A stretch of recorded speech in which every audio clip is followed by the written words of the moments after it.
नमस्कार दोस्तों, मेरा नाम है डोनेट यादव। बात करेंगे आकांक्षा दुबे और समर सिंह के बारे में। यहाँ पे 26 मार्च को आकांक्षा दुबे ने सुसाइड कर लिया था। जैसे कि ये घटना हुई उसके बाद से ही आकांक्षा दुबे की मां मधु दुबे ने काफी सारे आरोप लगाए समर सिंह पे। जैसे समर सिंह किसी के साथ आकांक्षा दुबे को काम करने नहीं देता था, उनको पैसे टाइम से नहीं देता था, कहीं घूमने फिरने की आज़ादी नहीं था। लेकिन जब से समर सिंह की गिरफ्तारी हुई है, इस मामले में काफ़ी सारी चीज़ें अभी भी खुल के आ रही है। जैसे कि समर सिंह पुलिस के सामने एक बयान दिया है कि जितनी सारी चीज़ें आकांक्षा दुबे के पास है, जैसे कि मुंबई में जो आकांक्षा ने फ्लैट लिया है, MG हेक्टर गाड़ी लिया है, आईफोन लिया है और इतनी अच्छी जो लग्जरी लाइफ थी वो सारा समर सिंह ही उसको अरेंज करके देता था। काफ़ी सारे समर सिंह के समर्थक भी आजकल सोशल मीडिया पे आ रहे हैं और इसी बातें को रिपीट कर रहे हैं। अगर समर सिंह इतना ही खराब था, अगर ऐसा नहीं देता था आकांक्षा दुबे को, तो आकांक्षा दुबे ने मुंबई में इतना बड़ा फ्लैट कैसे लिया, MG हेक्टर इतनी बड़ी गाड़ी कैसे ली, कम से कम 20 लाख की वो गाड़ी है, वो गाड़ी कैसे आकांक्षा दुबे ने लिया।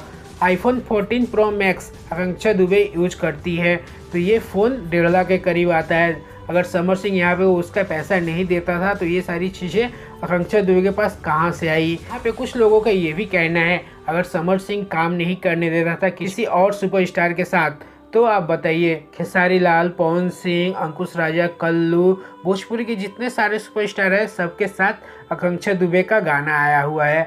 अभी ऐसे ऐसे खुलासे हो रहे हैं कि इतनी सारी जो चीज़ें आकांक्षा दुबे के पास है, इतने सारे सुपरस्टार के साथ काम की है, आखिर वो कैसे आए।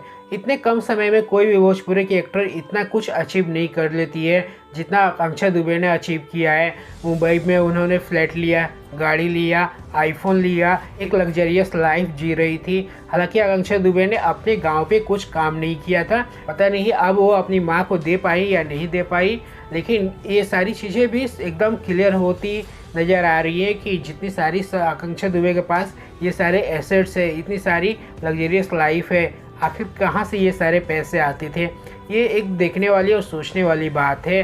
यही सब देख के काफ़ी सारे भोजपुरी के सुपरस्टार ये भी बोल रहे हैं कि इस केस में निष्पक्ष जांच होनी चाहिए, किसी निर्दोषी को यहाँ पे सज़ा नहीं मिलना चाहिए।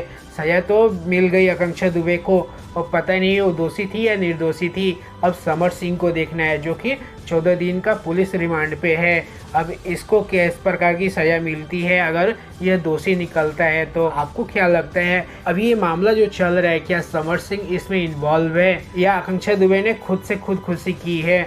अभी काफ़ी सारी चीज़ें सामने आएंगी, अभी कुछ भी ऐसे खुल के नहीं आ रहा है कि कौन इसमें दोषी है कौन नहीं है। हालांकि थोड़ा टाइम लगेगा, कानून पे सबको विश्वास है, कहीं ना कहीं एक निष्पक्ष जांच होगी यूपी पुलिस के द्वारा और ये चीज़ें खुल के एकदम सामने आ जाएगी कि इस घटना का सच्चे क्या है।